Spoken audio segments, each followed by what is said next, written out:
All right, welcome back, everybody. I hope that was a really energetic welcome for all of you, because I've just been told to start this episode off with enough energy. So, just a slight jab at every other episode I've ever introduced. Would you say, Britt? I think Katie was a little bit of a bitch there. Yeah. This We is love you, Katie. you The best part is you came in so monotone. just now? Come on. What do you guys expect from me? Like, I mean, I have a fun and engaging voice, I would say. Like, how would you intro this episode, Britt? Hello. How you doing? Do you want Inflection. people to like bounce, like jump, like of startling when we introduce the pod? Probably not. Uh, I don't want to upset anyone the first 2 seconds they to listen. each their own, Chels. But okay, it's something. It's a work in progress. Everyone, I'm going to work on my intros. They suck. Apparently, I need to get better. One time I sung, like I sang. I introduced us in song. I don't even know what she's talking about. Anyways, okay, so welcome back, everyone. Here we are, more people, more problems. Another great episode coming at you today. Just as a reminder for folks, it's funny, we actually get a lot of comments and messages on the side from people in our circle on like, oh, would love for you to do this topic, or here's some ideas and here's some experience I've had. I'm like, put it on social media so that we can see it on our page and that we can add it to kind of our roster of topics that we're going to discuss and ask us questions and try to engage us in that platform. It's super helpful, and it also like kind of pushes other people to do the same. And then we Yeah. get a little bit more engagement from the audience. So like, go for it, folks. Call them out, Chels. Yeah, yeah. Well, We're not going to respond to your text any longer. yeah, yeah, Rochelle. No, just kidding. Yeah, like immediate response was, would love if you put this on the More People, More Problems Instagram, page. But Or anyways, YouTube, you choose. yeah, it just looks like we're just driving everything ourselves. But in reality, there are people in the background saying that they're enjoying the content and that they want us to do other topics. Keep doing that, folks. We love it, obviously. Um, but yeah, so I'll move on from that and we'll just jump into our own topic for today, which is about scaling your company. And Miss B is a pro at this because we all know that she was the chief talent officer at Shopify, in multiple roles throughout a 11 plus year career there. Correct, right? It was 11. Yep. Yeah. Nailed it. Damn it. I shouldn't even have questioned myself. Um, and for those of you who don't know, if you've been living under a rock for the last, 15 odd years, that company growth is obscene. And I want Britt to tell us all about it. What was the secret sauce for Shopify and what are our tips and tricks for scaling? I would love to. And you just made me think of something. So I'm going to write a little note to myself so that I remember to come back to it. Love a note. This is going to be a packed episode and we'll see how much we get through on it.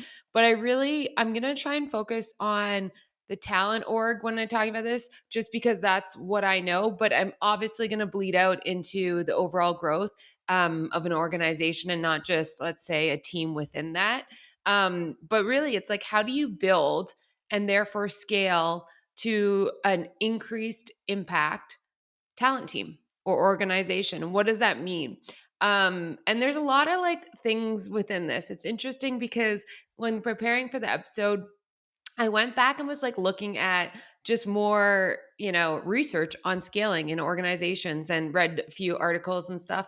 And I was like, okay, there's some really good stuff in here, but like also there's a lot of bullshit. And I think that in reality, it comes down to some like pretty core pieces. And I want to talk about that today. And that really to me is, I think, first of all, maybe let's talk about what scale is. And then what are the things that are biggest impact?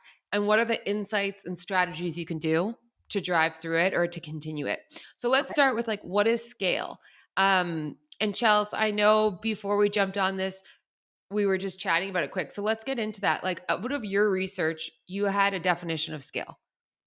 Yeah, and this is based on my research. So I haven't actually lived through this like Brittany has. So I'm actually learning in this episode just as much as anyone else probably listening in.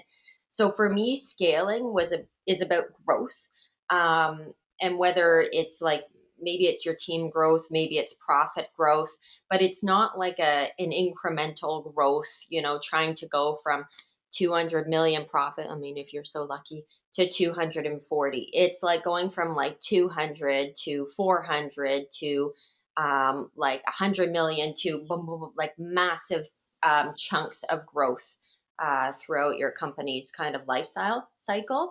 And for me, my thought was is that's fast, and whether that's driven by external factors in terms of the demand for your product, services, whatever the case may be, or if that's your decision to scale at a very, very fast pace and to get that kind of exponential growth. And I guess I have two thoughts. So my belief on what scale is actually a little different. My belief on scale is that it's driven through demand. Demand of a product, of a service, or demand of a future orientation of an org. So you know that I'm going to grow now, knowing that in 2 years, I believe the product will be on the market and people will want it, etc. But it's how do you accommodate the growth of increased demand on you, on your organization, on your product. And so to me, scaling then is the increased capacity, capabilities, and you do that through like your systems, your tools, etc. And so to me, it's scale can be when you go from you are the only one doing something to now you are hiring your first employee. Or it could mean you are a team of 20 and now you're going to a team of 100 in a month. So I don't think that it is driven by exponential growth or hyper growth to drive scale. I think it actually can be a sliding spectrum of it could be one, it's going for increased demand and how do you handle it? Um, and actually, it's interesting because if I look at the market and just how much companies have changed in the past 5 years, like when I think about 5 years ago in Shopify, we were driven through hypergrowth still. It was, we can't get enough people in to do the jobs. Our systems are breaking. Everything, our merchants need more. We got to go, go, go, go. And it was just extreme scaling at all moments. And if we stopped, it was kind of a question mark of like, why aren't you? Like, it's going to be there. Whereas nowadays, the whole market of building businesses are so different. And they're like, no, like, if anything, it's scale back. Mhm. Like, how are you going to spend less money, burn rate go down so that you have a longer runway of running your company if you don't get the revenue and profits that come in? And so it's not once again just driven by this exponential. I think it's funny enough a sliding scale Mhm. that's going to go on many different levels. And so today I want to simplify it by saying let's talk about scale in a way that's like, if you're an entrepreneur, how are you going to hire your first person and what happens? Or if you are a team, like I said, of 20 people and you need to go to 40 people by the end of the year, what does that look like? And how does that change over time? And to me, the three constants when thinking about scale, and maybe I'll evolve this as we go, but really when I was thinking about it for me, it comes down to people, communication, and systems. Like that is what changes at each cycle of scale that you need to think about. And that's actually what breaks at each moment of scale. And you kind of, well, everything breaks. That's what growth does, right? Everything changes. You have to reassess. And it's hard, but it's also really satisfying. So I guess my preference is to kind of simplify and say, like, let's bring it down to the basics. Let's stretch our examples and our strategies, whether it's going from 1 to 2 or 5 to 500, and see how they work out. But let's talk about that so that anyone listening that's going through it can kind of get a better understanding of what to think about. Does that work with you? Absolutely. So, what did you mention were your three kind of basics, your fundamentals of scale then? Well, I think that when you're thinking about scale, it comes down to systems, Yep. people, and communication. Okay. What do you Interesting. think? So my thought on the kind of the basics, the fundamentals of scale, people, absolutely, product or service, and system. We clearly both agree on the system. People, we both agree on. I thought the other fundamental of your scalability was going to be the product or the service that you're providing. But I think like of those three things, for me, the crux is the system and the driver of the system, and how you can fall back on having some sort of revenue to get you through the scalability and having that driving force behind it. So, yeah, I'd be Yeah, interested. and maybe I encompass product within system, and I actually like pulling that out. I would pivot. So maybe there's 4 things then. I would still keep communication in there because I think I have so many examples of where communication is so critical and where it breaks Okay. as you scale and everything blows up. We don't want it to blow up. So give us, oh, either dig into the fundamentals or give me an example of that people can chew on for a second. Yeah, I mean, I'll talk about when I had to hire my first person. So, at Shopify, I was the sole talent person. I was doing a million things. We went from probably I was hired 22 to about 100 and something employees, and I was doing everything. And finally, it was like, okay, I need to bring someone on. So, demand for talent within Shopify was outside of what I was capable of offering. I Okay. wasn't meeting the needs. And so we knew I need to scale what our offering is, AKA, it can't just be Brittany. And so let's dissect this a little bit, but making your first hire is probably one of the most critical and challenging and scary things to do when thinking about scaling and offering. Because when you're doing it yourself, you know exactly what you're doing. You have all the context, Yeah. you have all of the control. And if it didn't work out, like it's on you and you can fix it. Whereas you You don't bring have someone all the in, time either, right? yeah, You don't have all yeah, the time. There's not six of you, and you need another person. yeah. And so it's this tension of I know I can't do it all, so I know I need to scale, but I don't want to necessarily because I like doing it all or Mhm. I like having control. Right. So you need to find someone that you trust and someone that could come in and take it on. And I think that hiring your first hire is so critical, and there's kind of these core components that you need to think about, which is like what is it that you want to be known for? Like, what is it that matters to you the most about what you're offering? And to me, this is a mixture of kind of your vision, your mission, and your values. Like, what is it that person X who I bring in, if anyone comes to us and it's talent, because it's no longer going to just be Brittany, what is it that they walk away feeling? What is it that they know that they can get? And what is it that they know is true among all of these, like both of you? Meaning like quality of service, let's say, is really important, or leading with the heart, or no bullshit, straight talk, but caring. Like you choose what it is, resourcefulness. But you need to figure out as an individual, as a leader of the next hire, what is it going to be that matters, and then you need to go look for that in addition to some of the basics like skill, experience, So, etc. of course, you're needing those elements, and so you're looking to leverage someone else to support you in your scaling. And are you looking for someone who has opposing skill sets or strengths to you so that you're complementing each other, or are you looking for the exact same? Are you looking for like a clone of you? Like I what mean, I think there's some things that you want to clone, and that's probably more like the values, like the underpinnings of why and what you want to do. And then there's, of course, like you just said, some very like look for contrasting skills, experience. I always looked at new hires as an opportunity for me to learn from them. okay, And so I always wanted them to be way smarter than me in areas that I needed work or else that I didn't have experience in. And I think that very brave people do that, and very not brave people, maybe high egos, etc. Don't do that, and it bites you in the ass. And so I like just quickly on hire, yeah, for sure. Bring in skills that you can learn from that are going to complement, that are going to drive it forward, and then really look for those similarities that are the critical underpinnings of your team. And this sounds simple because it's like, of course, like 1 to 2, you want to do this, but guess what, guys? This is the cool part. When you go from 50 to 100, it's actually the same thing. You need to pause and go, why are we here?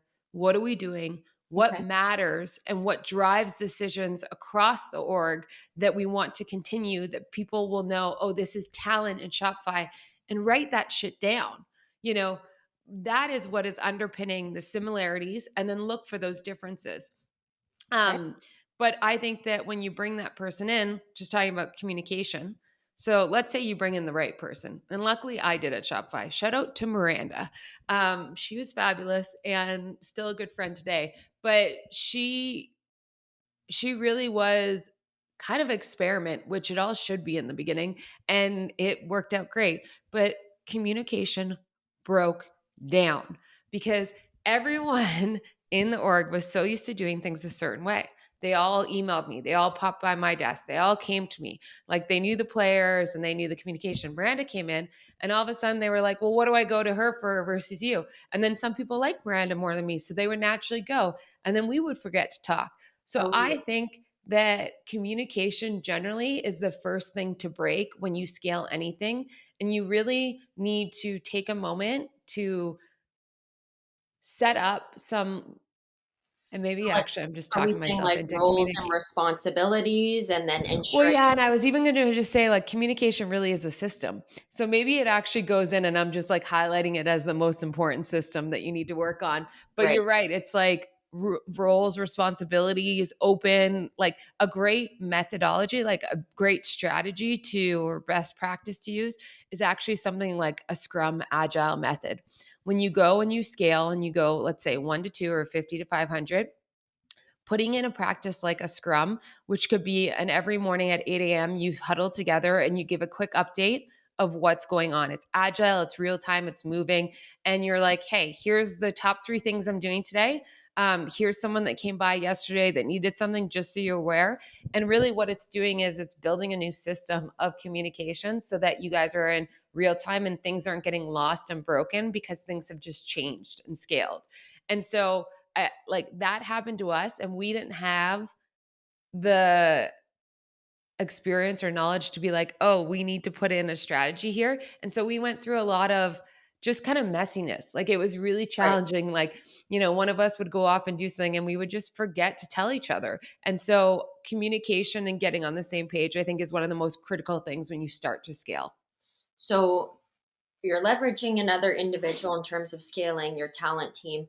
But like if I put it in a big picture for folks in terms of like your full organization, your company, maybe you're leveraging other stakeholders, maybe you're leveraging vendors like investors and whatnot Yep. to support in your growth as well. So I'm just kind of trying to give folks a bit of variances that you can have in terms of starting by, you're building from the bottom up, but you Yep. can also, as you get there, you're kind of working externally with others through Well, your. and I think the thing is, like, in my experience, scale varies depending if you're like a small size org, a medium size, or a large. Like there's different versions of it and what you want to do. I think that the common trend is that when you do scale, and let's expand this to like more of a quick, like you go from 20 to 40, Mhm. you need to realize that everything's going to break, that things aren't always going to be right. So, like, for example, on the people front, hire fast, fire even faster. Mhm. If it's not working, get them out because you are, especially at the small startup stage when you're going, you are having like the toxic creep of not having someone right in your organization is Right. so much more impactful than when you're large because they just don't hide. Yeah. Like they're there and they have such a big impact. So hire fast, fire even faster. Yep. Like go And ahead. that's where it can blow up, right? Blow up when you don't actually follow that type of model. Just like you said, the toxic creep that can like pervade a company. And we've seen a lot of examples of companies that have gone up really, really, really, really quickly and failed for various different reasons, maybe Yeah. because they have no more money left, or they have a pervasive like executive structure that is just eating away and everything falls. And I think like that's where that system comes in, of making sure that your system is always in place, because you can have a great product, you can have a great personality, you can be a great salesperson, you can be incredibly charismatic, but if you don't have that system as your foundation, um, your company will not succeed after your scale. Yeah, I agree completely. And I think that the cool part about scaling is you get to experiment a lot because you have to. Yeah. And so you need to try new things. But I think a lot of companies or people fail at this when they just think, oh, we're going to like throw stuff at the wall and see what sticks. It's like, no, a true experiment is set your parameters, decide what you're going to measure like what is outcome, what is success, what are you going to measure it then, and then actually run through an experiment and decide what works and doesn't, and Right. then solidify it. And so, for example, communication, we'll just stay on this track for a sec. Over communicate. When you go through scale, over communicate. Put in new practices, whether that's a daily scrum or maybe you open up new internal like channels for chat that you're oversharing. I Okay. would actually say we have just gone from X to X number of people, or we have just grown our product from this to that. Let's overshare what our merchants are saying. Let's overshare what our employees are giving us feedback on. Let's overshare what we're learning. And once we build that new rhythm and cadence of communication and trust, by the way, then we can pull back and decide what really matters. But you need to say, like, let's do this until we are able to do this. And so, any of these things, like the cool part about scale is that it breaks everything. So you have to try new stuff. You're always building, you're Yeah. never finessing. Like, that's the scary part because you feel like you're always catching up. Well, and you're always moving, right? It's Yeah. not just so for one thing, like for me, for scale, people who want to scale, you have to think big. Like you are thinking big. You're not just thinking, I want to increase by 20% here. You're thinking about 100% increase. And at this point, you're going to be here. I'm going to go to Mars. Like you're thinking the world of Yeah. your scale and what's your next step? And then what's the 10 steps ahead of that? And I find something that's really interesting too about when people think of scale, and this is kind of opposing to what we've talked about before, like when you're managing teams and you're doing projects and you celebrate the small wins. Sure, that is important with scale, but do not celebrate for too long. You're spending too much time celebrating a small win when you're going to hit for the next big one. You're like, don't spend too much of your time focusing on, yes, we just got a client, we're going to take in 600K in revenue this year. Amazing. I'm going to go and buy basketball tickets and we're all going to go out and we're going to enjoy this and revel in it for the next month. Stop it. Like enjoy Well, it. it all depends on Move on. what is your momentum. Like, if that is your scale for the year, then go have at it. Like, you do you. But if that is one I don't moment think that's in a the larger scale, yeah, it's one moment in a larger scale, right? And I think that scaling is thinking big. It's thinking about what is always around the corner. What's more? Like you're never stopping. Like you're so dynamic, right? People well, have and I think, goals and that might be their goal for their yeah, organization. And I can think of some companies that I know of that their goal is to do well, to take home, a salary and 200 grand a year and to have a good reputation. Boom, we're done. Like they've done it and they're happy to stay there, right? There's no intent to scale. The folks who are trying to scale are going for the moon. Like yeah, they 100%. want to go high. They want to like They wanna run take their for companies everybody. public. They wanna, yeah. There's a term like a lifestyle company versus like a high growth company. There you And go. a lifestyle company, a lot of people have them. It's, let's say you decide to open a coffee shop, but you only ever wanna open one. It is what it is. Like, it's a beautiful experience. You really care about getting to know your customers. But if someone came to you and said, there's an opportunity to open a second location, you're like, no, you know what? I'm not interested. You're a lifestyle company and that's brilliant and beautiful, but you aren't going to feel the same effects of that hyper growth scale that you would, sorry, if you choose another path. And so, to your point, you need to make a decision whether or not you want to scale, how you want to build your life, how you want to build your org, and what that looks like, because scaling at that speed is hard. It's the most exciting and exhilarating thing I've probably ever done in my life. And it was the hardest thing I've ever done Hmm. because you are constantly catching up. And I just talked about this in the podcast with Deb on coaching. You're constantly catching up to the expectations that are already there of you because the job has scaled out of what you are capable of doing. You are Right. forced to constantly grow, learn, and expand yourself, your team. your product, your offering, everything around you to keep up with demand because you have built something that is driven Got a demand. life of its own. Like, Yeah. and that's what scale is, right? It just keeps moving. Whether Yeah. you decide that you're happy with it or not, like, Well, it moves one way or the other, Chels. So it might move back too, and then you have to oh, fair, descale. But like, yeah, fair. like it's in motion. It's not something that is static. And I think that most people are going to feel the effects of scale when they have to go from, oh, I'm an individual contributor to all of a sudden, now I'm a leader of a team and I need to hire 7 people. Mhm. That is drastic at that moment Right. because all of a sudden you are no longer doing, you are now leading and still doing. And how do you figure that out? Like talking about earlier, like the people, how do you hire the right people? Well, we talked about that a bit, like hire fast, fire fast. Mhm. Figure out what really matters, why they are driving decisions, what are the diverse skills that you need to bring on. How do you create, at an early stage, for example, just one tip, you're going to want to really, as you scale from like a startup even to midsize, you want to hire jack of all trades. You want to hire like a wide T shape that have some depth on the bottom of skills, but they have more broad knowledge and experience. And that's because you're never going to have enough humans and people in your org to do the job. So you need people that are resourceful, that can look around and do 5 jobs with one title and do more for less. As you get to be a large organization, that's completely different. You want really, really low depth in specialized skill set because your company is so complex and there's so many things that you need to be able to dive deep. You don't need that same broad knowledge within all your hires. You do at leadership still because they need to have context, scope, and Of zoom course. out, but you actually want a different shape and profile of people. And so scaling when you're at an early stage, like the people profile completely changes compared to later. And that's one of the hard things once again about scale is that you have to pause when you're doing stuff and zoom out and go, what is it that we need right now? Knowing that, like you just said, we're in motion, but this is what's going to drive it at this moment in time.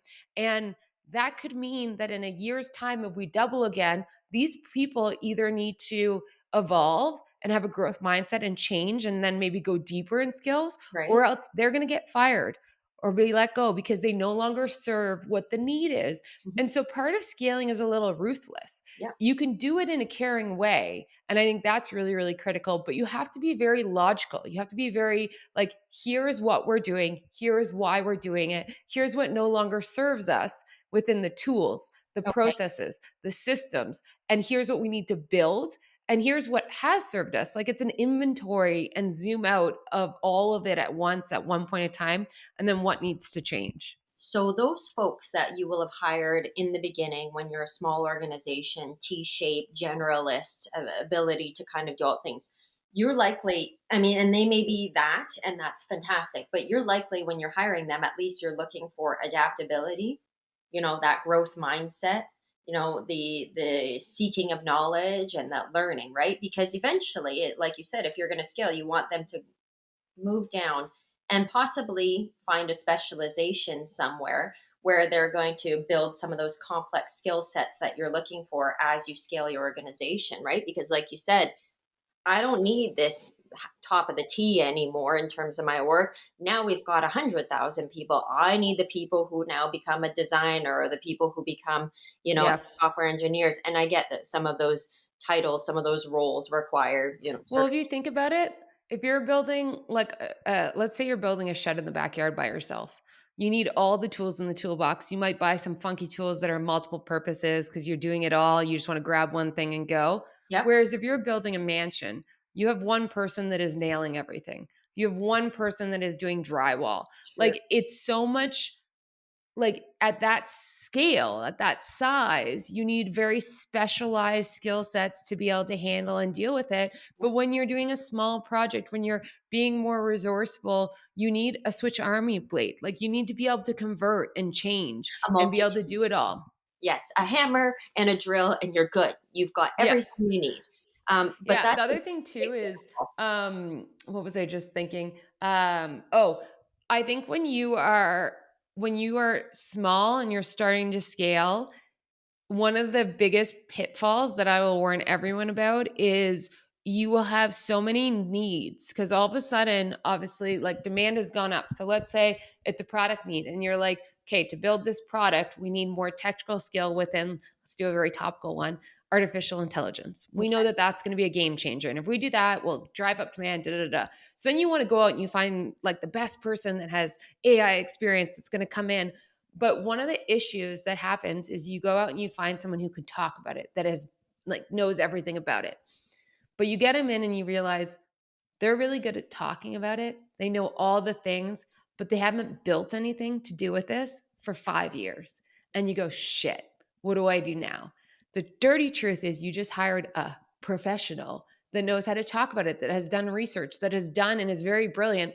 But what you need to do is actually hire a worker. You Doer. need to hire a doer, someone that's going to get their hands dirty and that can build and still have that context. And so I think it's really important at that moments and times to be like, who am I hiring that can come in and build? I need builders Mhm. versus who might be a consultant that we want to talk to that can advise on things, but they're going to give us oversight and advice, and that's going to help scale, but they're not actually the people you want. And so In the be product. weary of the people that are really finessed, that have all the knowledge, but haven't built anything in a few years. That's a really good point. Okay, Yeah. Well, good tip for folks. Brit's obviously clearly pulling an example in her mind, maybe that she doesn't want to share, but yeah, well, I have a few. I have a few. But I mean, even on that, like let's go back to the example. Let's say you go from 1 to 20. Your team specifically, you are scaling it from 1 to 20. And obviously, all of my examples, a lot of them are going to be around like building a team yourself. And I okay. think that's because of my experience, but also hopefully leaders are listening and they're like, yeah, like I don't know if I can do this. How do everything's broken? So, like, what are some fundamentals when doing this? And let's say you got all the people. Maybe you inherited a few, you hired a few, but you're feeling okay about the team. It's just like everything has broken. I think the first thing to do is to pull back and really think and like set your vision for the next 6 months. I believe that in a high hypergrowth organization, you can plan out in longer distances. You might want to do a full year, but anything past that is complete bullshit and it's never going to go because you're growing so fast that you can't predict anything further out. That is my strong opinion, weakly held, meaning challenge it. I get it. There's value in doing a budget, but who actually sticks to a budget? The value's in the planning, it's not in the outcome. Mhm. So I kind of feel like it's the same here. I think that you can plan out 3 years, but the reality is everything's going to change. So you're never going to get there. So I would put it more like the next 6 months, the next year. Okay. What needs to happen? What is critical for success? What are you optimizing for? And I think that that could be something like, okay, right now, I'll talk about it within my talent org. I know that when we were scaling around that time, we were around 25, we were like the team itself, recruiting was such a big gap on our team because we were growing the organization by hundreds like every month. And I was like, okay, so we need to optimize for bringing the best talent into the organization and then getting them high impact as soon as possible, meaning getting them to actually work within. So it came down a lot to talent acquisition and then onboarding culture and like leadership. And so for that, the most critical builds that we needed to do was on talent acquisition in these teams.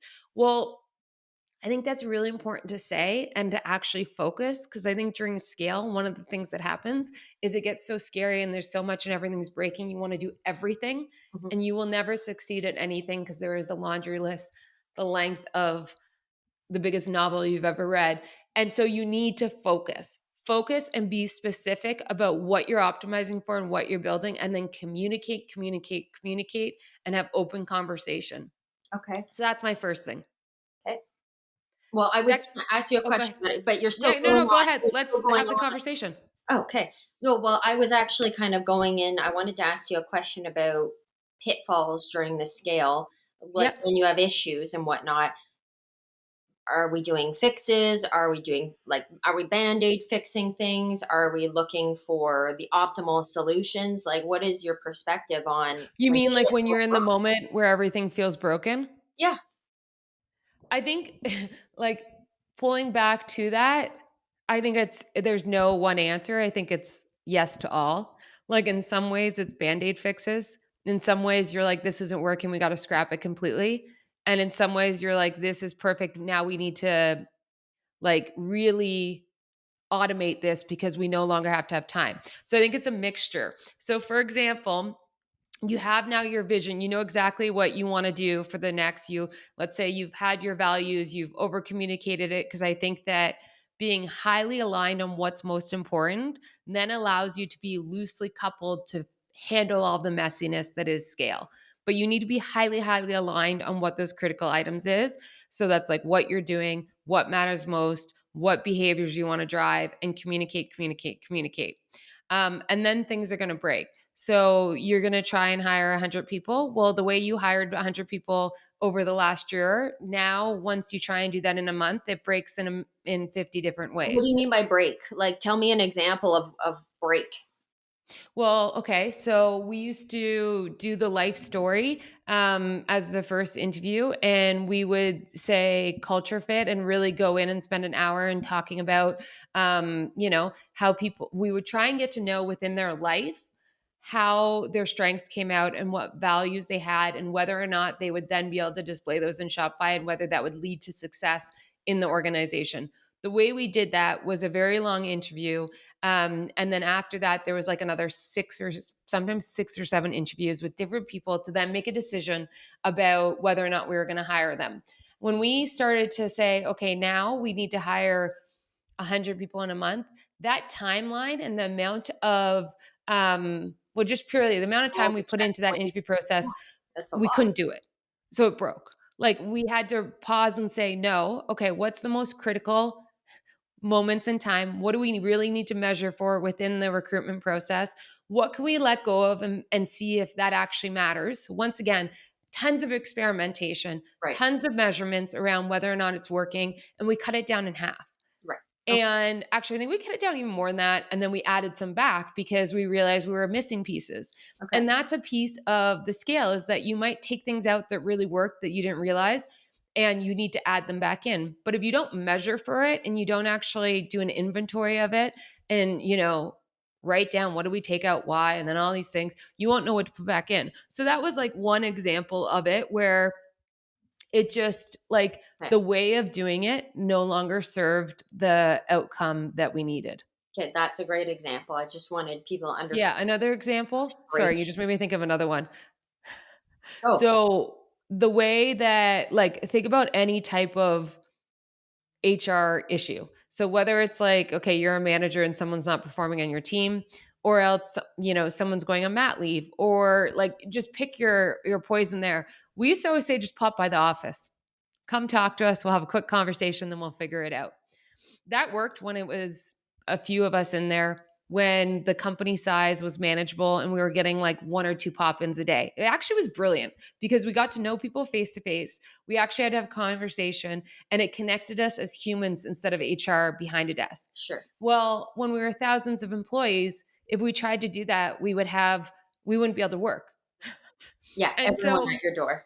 All yeah, what did we want to automate and what didn't we? And we really got into, okay, what are the types of conversations and contexts that we're helping to solve when people come to us?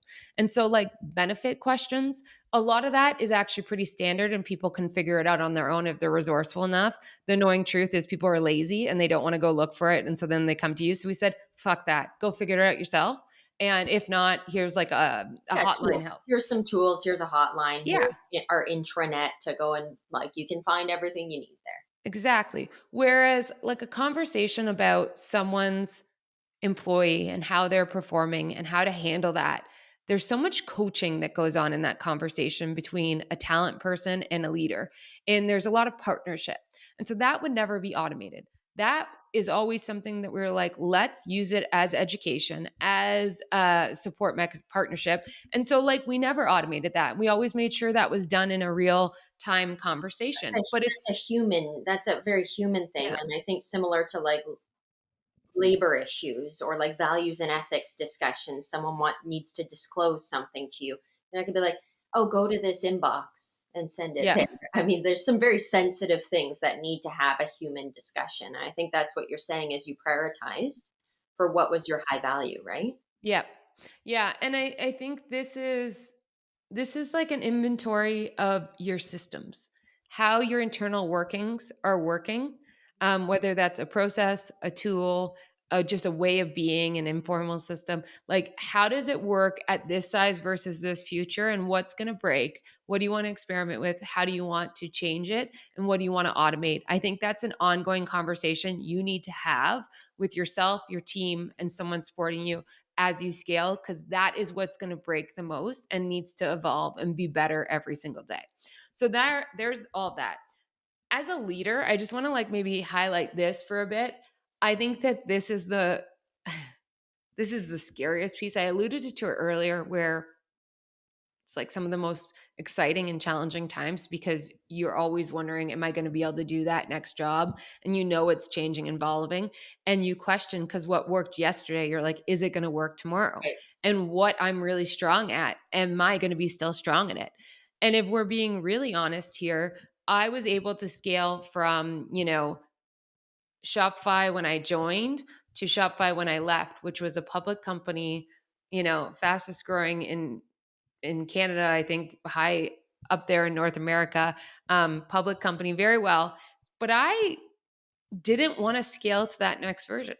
I wasn't the right person, in my opinion. And when I left, I had decided I'm not the right person to scale this to the next level Mhm. because this doesn't intrigue me. It's not my skill set. I'm a builder. And at that point, it was finessing, it was completely optimizing at all time. Like, okay, here's what it is. We got to tweak it. It wasn't breaking at the same speed because Right. at that large scale Structure. organization, you can't take as many risks. So when you're talking about scale, another big, I guess, insight is what is your tolerance to risk and how much can you handle and what is okay. And at a startup and midsize, you can handle a lot more risk and a lot more breaking. Whereas at a large scale, the repercussions are so much bigger that you can't. And so it does dilute building. It does dilute, the risk taking capabilities on certain lenses.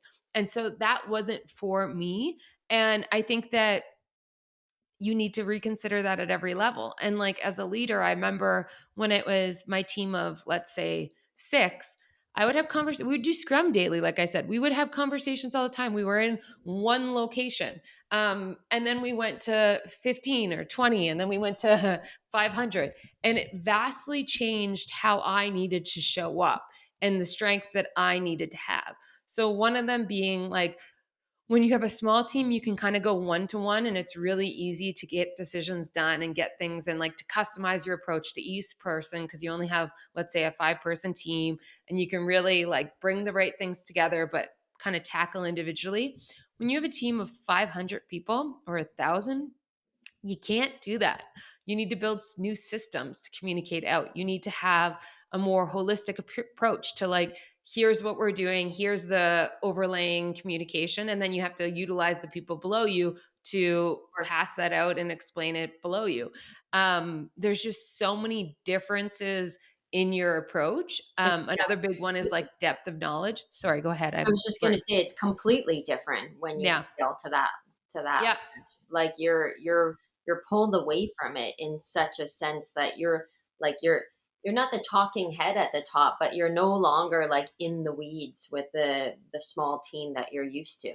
And this is a big so this is another one that's interesting because I think in a lot of formal textbooks, they're like, okay, you're a small team and you're leading, you're still doing all the things. And then in a large one, like, without saying it, they're like, be a talking head.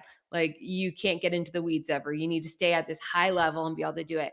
I think the best leaders and what I always tried to do in the right way, but I found super aspirational was the ones that could zoom out and have the full context and give you that holistic view of what the future was, what was most important, zoom out. But then on the most critical things, have the context and knowledge to dive right in and have that discussion in a very respectable and like true way, but then zoom back out and give perspective, etc. My So good. mistake, and I might have talked about this on here before, I remember I think it was right when we were going public or right before it. I was like, okay, we're a big team. We're going public. I need to be this new like executive that's like the face of a public company. And I remember I did a talent all hands. and we're streaming to all the different talent people across the world and different offices. And I went up there and I was so like formal and it was so high level and it was like da da da da, here's what we're going to do, here's our objective, here's our key results. And I got off, and a few people that have known me since the beginning came up to me and they were like they were kind about it, but they were like, you just seem off, like it's not you, like what's going on. And I had to really reflect because I was trying to be this new version, this new scaled version of what Brittany would be. And over the next month, maybe even longer than that, it seems shorter now, but I realized that I had just forgotten all the things that made me special as a leader. And I was putting on this new hat that I thought was when, yes, you need to be able to give that high level, but like I could still have fun. I could still swear because that was like when I get really passionate, like I just come out. I could still, dive into the details because I am so detail oriented and curious of a person that like I don't need to not. I'm allowed to know that. I'm allowed to nerd out on certain things and bring it into the specifics to paint the picture to then go back out. And so I had to really merge the two together. And I think going back to that T profile, it's like, what is that broad context? But how and what do you want to go deep in? I didn't go deep in everything. I never went deep in benefits. I not something that interests me. Kudos to everyone out there who does it. I think you're fabulous because I can't and won't ever go that deep in it. I never went deep in like legal stuff. I like had great people around me, but what I did go deep in, I loved comp strategy, how you were building like just comp models and how you are motivating people to have work. I loved culture. I loved, just dealing with gnarly problems around talent mapping and how to figure out what the right organization looked like to solve your needs. I would go so deep in those that, a team that was like 6 layers away from me were working on it. And I would jump in and I'd say, hey, I'm going to like work on this with you because I want to learn from you. I want to have like opinions on it. And I would be very upfront. And they were probably scared shitless because they're like, okay, Brit just joined. But I was like, this is something I want to stay in the details. And it helps me make better decisions up here. Yeah. And so it's such like a false narrative that when you scale and you're a leader that you have to stay at the top and just like have scope up there. Bullshit. You can go deep, choose where you want to go deep, Right. and choose other leaders in your org that can scale and like have that high level perspective, but also go deep in certain things. I think it's brilliant. I love it.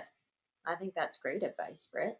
And I was going to ask some follow-up questions, but we're getting, man, I know. I we cracked on this episode, and I think that there's a lot more we could probably discuss. And I don't know if you want to think about that for another episode. I was going to ask you this silly question of how do we scale our podcast? Do we want to scale our podcast? Is that something? Maybe that's a whole other discussion to have at another date. Well, Um, I think I let's answer that because I think it's cool. But I will say before I answer that, this one's such a fun conversation for me. And I feel like we scratched the surface and it was a little everywhere because there's so much to cover. right. If people are interested in specific things, if you're going through specific challenges yourself through scale, whether it's for your team or your organization, please do pop it in the comments because we can do another one and we can like take questions from the audience. I think it's such a fun conversation. So Sure. let's leave it there and maybe we will come back on a few levels, but I like that. And so for the podcast, where should we scale? I think we're doing things right now that We're a lifestyle company, I would say, right now. When yeah, you but I also think we're doing things that we hope will grow it. And if it does, then we would scale, but we're not going to scale just for the fact of scaling. right, Like, for example, we're trying new things on social media to gain more viewers because we think it's valuable and we want people to hear and like learn from it. And if they did, like, let's say overnight, if we got 1,000 viewers, we would have to scale certain things and we would be excited to.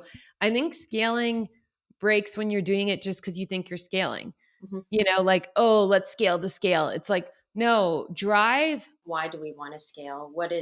Yeah. What is our goal with it? Like, and let's What are you focus building? towards that. What are you building exactly? And I think, like, hey, I got a LinkedIn account, so I did a little bit of incremental growth. But I Yeah. mean, neither of us are going overnight doing, a massive strategy and going, okay, we need to quadruple our viewers in the next month, and let's try and figure out how to get advertising, or let's figure out how to make our, you know our program, like, have all the fun music and all the like, the things that we haven't done. We're just still really focused on the content, on the product, on the personality. We're both Yeah. still really, really having a good time while we're doing all of these things. But I don't think Yeah. either of us are focused on, let's throw this to the moon right now and make No, I agree. And it's, to me, scale always comes from demand of something. Mhm, And so until we get that, and sometimes it is self imposed demand, like we need to drive it. But I don't think we have that right now. I think what we're doing, like there's a little and there's growth and there's excitement and there's learning, but it's not like it would have to. I think the only way that podcast would scale is if it was very increased demand of viewership. Then we'd be like, let's see what happens here. it's funny because I don't know that I 100% agree with that. I don't know that there necessarily has to be a massive demand. I mean, maybe if you want sustained success, yes. But if you look at all the fads right now, like people who blow up on YouTube, watching other kids opening a Kinder surprise, or like, opening those silly little toys and that. I wouldn't say there was ever a demand. I'd say there was an interest at some point, and then there's some really, really clever marketing and some really clever ways to expose a very vulnerable audience to something quick and fast and like with fun and color. Um, and make that happen. And like I said, it doesn't necessarily mean that it's a sustainable pace, but you can have a very high scale. And maybe that's where those examples come in, where people have that high scale really, really quickly, and then it drops off because they don't have the system to support. I mean, I think of so many different products that have gone out like insanity, lasted for a year, maybe 2 years, and then dropped off the face of the earth. Nobody wanted. Instant pot. Yeah, like, that is so true. Although Yeah, my but you know brother doesn't what? swear by it. I actually, so Instapot, great example. Demand was there. People So love that shit. I still have cookbooks that are like Instapot, and I was like, yeah, "That's good. No longer. You can't get it. Like I gave mine to preview." my mom. But so demand was there, and then they had to scale. I actually think the fault was they didn't scale accurately. I They think they just went broke on scaling, then demand dropped, and then they blew up. And so I think it all starts with intentionality in growth in what you want, but then it comes down to demand. Even if you're talking about these TikTokers, there's demand to watch these videos. So then they scale. There always has to be, it's all supply and demand. If you are providing, we are providing a podcast, that's the supply. There has to be demand to then grow our scale. You Mhm. know what I mean? Like that it's just like it works together in my opinion. Yeah, I get, and for me, it feels like a little bit of a chicken and egg situation, but anyways, we can dig into that another. Yeah, fight about it later. Yeah, we can talk Um, about it later. That's should fine. we whine it? Yeah, we should wine it. We've done it Okay. whining. Be right back. We drink wine now. Cheers. Cheers. What do you got there? Hold on, let me have a sip of it. Give me a second, hon. Mine's nice and cold. I had it in the fridge. I'm not a fan of cold red wine. I don't mind it. I I find like it it when it's a dulls little my taste. chilly. You got a wine that Katie brought, I heard. Yeah. Well, shout out to Katie. Yeah, from Metro. It's not from Metro, folks. Yeah. A grocery store. She's likes to offend me constantly because I always get my wine from the grocery store. But I'm sorry, I'm a mom on the go and I don't have time to go to the LCBO, so I just get what's available. Okay. Um, well, this one I can like barely pronounce anything. It's called Antano. What the little thing that's over the end? What does that pronounce like? Little like a little Well, it's ziggity on the got like end. one of them little. Ah, Really? that sounds right. Antano. Antano. It's a Crianza, a 2018 Crianza. Literally everything I can't like read because it's in a different language. So it's a classic Rioja wine. Huh. I'm not. Okay, thanks, hun. It's Spanish apparently. Apparently they sell Spanish wines at Metro. Um, so tasty and smooth on the I think palate. it's called Chelsea. It's called Roja. Is it? Well, she's saying Rioja. So is it Roja or is it Rioja? Like, I always call it Roja. Well, we know what you've called wines before. I know. Okay, fuck off. Yeah, fair. Let's ask the audience. Is it? Ask the audience, is it a Rioja or is it a Roja? Yeah, we'll A see. Okay. Roja, like that. I'm gonna ask Chat GPT after to pronounce it for me. Well, you might as well. Um, Anyways, it's lovely, actually. I'm quite enjoying it. It pairs well with some salty peanuts, Yeah, there you go. if you're asking, because I was enjoying a small bowl. But apparently, it does really well with meat and cheeses, and I could see that. It's actually quite tasty. And I'm What not would you a rank massive. it? I give it an 8. I'm not a big And how red much wine was it, person. Katie? Oh, how much was it, Katie? Less than 20. Yeah, she's a cheap. Oh, great. We'll put that up there for people to enjoy if you like an Italian. Roja. I like it because I find it's actually on the lighter side. It's not super heavy, and I don't Yeah, like a usually really. they are lighter. Yeah, she knows. See, Britt clearly knows with the Roja or the Yeah, my Rioja. dad loves them. That's why. Oh, I there. mean, honestly, he's the one who calls it like that. So if I'm wrong, he's wrong, because he really likes them. But He's Brad, we'll wrong. We see. won't tell him because he won't like that. Maybe I'll bring him one tonight because I'm having dinner over there. Oh, are you? Yeah, your mom invited me over for tacos. Oh, tacos. Yeah, so You know that Monday, this will air after it, but Monday is Cinco de Mayo. Sunday. Katie's doing a special little Cinco de Mayo thing for her family on Sunday. Katie, were you guys doing that as a Mother's Day, a pre Mother's Day thing? I was just a whatever. Like they love a themed get together. I know they really do. Like It's you really great. wouldn't expect that from Katie.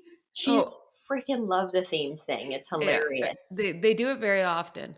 I mean, Lots of I themed love a things. themed. I have 2 themed events coming up. I already have my outfits ready. I'm Oh, good to what do you go. have? What do you have coming up? Tonight I have Scott's in a member guest golf, and the party tonight is Caddyshack theme. Oh, Have cute. you seen the Caddyshack movie? No, I'm not quite sure what the dress would be for that. Like a It's like country club and old country club. school, like 70s high-waisted jeans, long hair. Like the main Oh, character, the caddy, I swear to God, I just watched this like 2 weeks ago because I was like, I gotta get inspired. So I watched it with my parents when they were in town and they were laughing at me because I was like, this is a terrible movie.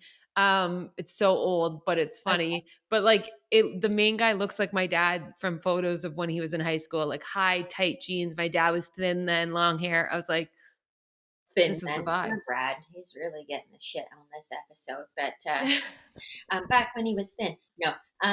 He's doing well. He's He cut out still sugar is and looking good. alcohol. Yeah, I know. I don't know how he does it. I know. But I Dedicated just, for man. some reason, why did I think Caddyshack was like a poodle skirt type of situation? But what No, you're saying is not you're that. thinking Grease. Yeah, I'm thinking very Grease vibes. No, no, it's more Thinking like the retro, the Sweet polos, Shack or like etc. the ice cream shack or whatever. I don't know what I was thinking. Yeah, there's a little shack thing there. Anyways, and then next weekend we have our kind of like end of it's called Spring Bash, and they bring a band in, and they always have a theme, so it's rock star theme. Oh, So cute. I got like a Guns N' Roses t-shirt and a leather skirt. Did we do that for your 19th or was it your 18th? I can't remember. Remember we I did think Rockstar theme when we went downtown to the drink? Oh, the good old drink back in the day, eh? And we had the blow up guitars. Yeah. Yep. Yeah. Yeah, and we I had think I was turning 19 or 20. It was my 20th. was it your 20th? No, it was Mel's birthday. Yeah, it was Mel's, and we stayed at Les Suites. Yeah. Yeah, that's what I'm thinking. Okay, Yeah, it was why Mel's. did I think it was your birthday? We Well, went it's to a funny lot because of it was right before I got hired at Shopify because my profile picture on Facebook was me with like crazy hair and a blow up guitar and like a little dress. And I remember before I went in my final interview with like Toby, my dad's like, you should change your Facebook profile picture. Like people check that shit out. And I was like, no, dad, no one does that. open That's alcohol personal. or something like that. Yeah. And then I got hired and I made a joke about it. And he goes, yeah. Like Toby's like, I checked it. I really liked it. I thought you had personality. It was great. And I was like, this is why it's a fit here. That's when it works for you, you know what Yeah. I mean? I love I that. don't think the government would have liked it, but a Yeah, well, small tech startup loved it. they loved it. I love this. Okay, so you have all your themed parties. That's exciting. Yeah. What Also, do you you want to see the cutest thing I just bought? Yeah. It's a little journal Oh, that and it is sweet. has my birthday flower on it and my name. What is Isn't your that cute? birthday? What is your birthday flower? It looks like a rose. I don't know. Oh, okay. So I'm just like You know, you apparently there's a flower associated to your birthday, but you don't know what it is? Yeah, I just clicked June, and Oh, then okay. it I thought you were gonna be like, it's a carnation or it's a no, daffodil or whatever, like, looks like yeah, a rose. okay. Let's look. All right, Katie, that's when we're driving home, we're gonna check out the birthday flowers. Apparently there's birthday flowers, Brit doesn't know, but we're gonna figure out and we're gonna Yeah, send it to her, figure it out. let her know. It's like her birthstone or whatever, but in a I flower. don't even know what that is. I think it's pearl. June. I can't. You might. It might be pearl. I might be Here, I'll Google it opal. quick. Birthstone, June. Anyways, this riveting Mine's tipsy a ruby. Mine's a ruby. June birthstone. Um, oh, moonstone, it says. Does that make sense? There's usually like two or three Oh, options. pearl, Yeah, Alexander Drite. What? Alexandrite. Oh, that's how you say it. Okay. Yeah, Or moonstone. or moonstone. So like pearl is like your more expensive like version of it. Like I don't know, like a real pearl, whatever. Like there's always like a genuine gem like and like a pricey type of one versus like the cheapo one. Do they just like want to serve all the markets? Is that why? Probably. So, like, when you go to a jewelry store, for example, and when I went and got like my family rings, so everyone's stones. So, like mine's ruby, Gary's is emerald, Chloe's is something, and then like Carter's is like a topaz or whatever. You can get like the cheaper versions of each. So it's a What'd you do? gem. Of course, I got the cheaper versions of each. Like I wasn't gonna pay like $4,000 to have like legit rubies and emeralds in my ring. So like mine and Gary's got dumbed down to whatever the cheap, like it's probably like colored glass or something. You You're know, like, I just want the color theme. I was like, just get that baby under $200 for me, and I'm happy. You know what I mean? Thanks, peoples. Yeah, yeah, exactly. Thanks, people. Oh, Yeah, that's that's good. It's good. any. Okay. What's going on with you No, this week? not yeah, not much. Chill tomorrow. Hopefully the weather's good. Good weather today, and then some Yeah, it looks company it. in town, lots of work stuff going on, and then in a couple of weeks I'm gonna hit up Arizona. So Arizona. we're still planning bits of pieces of the trip, like our road trip parts and like stops that we're gonna do and places Yeah. that we want to see and everything. So yeah, that's coming together. I almost can't believe how quick That'll be a lot of fun. I'm so it's excited for you to come. like. I'm so excited. The kids are gonna have so much fun. So I'm just happy to get away for a couple of weeks too and just enjoy that. Yeah, it's such nice weather here right now too. It's going to be hot when you come. Yeah, I was telling the kids about the snakes and the scorpions, and we're Oh gonna yeah. have a very solid conversation about those things. Not Yeah, if you see a snake, just back away. just back away. Don't try and touch it. Don't try and They don't like humans. They don't want to come after you, but well, children and the things that knowing Carter, he'd be like, "Look, mom, picking up a rattlesnake." Yeah. Yeah. Put it down. yeah, It'd be it's hilarious great until it's not. until we're in the emergency Uh, room with a snake bite. Snake bite. Anyways, okay, well, have a good week. We will see each other soon. And miss ya. Can't wait to be back in Ottawa. Well, can't wait to have you here, then be back in Ottawa. Woo! So excited. Okay, well, thanks everyone for listening today, and yeah, take good care of yourself and others. Yeah. I love that extra. And don't forget to comment, like, and participate. Yeah, put a heart on it. Okay, bye. Bye.